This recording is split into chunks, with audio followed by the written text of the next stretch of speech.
So we're just going to have a look at the comparison between the two downpipes. So this is the new one, and that is the stock one right over there. And these are the O2 sensors.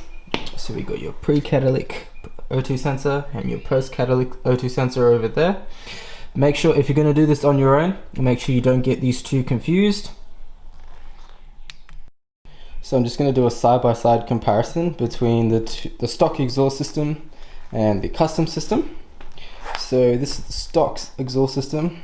It's quite small in terms of the tailpipes or the tips. And then we move on to the custom system, and woo, that shit looks hot. Right. Let's see what it looks like over here.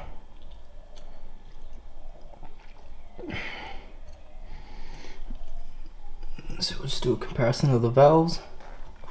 Where is the valve on the stock system? So that's right over there.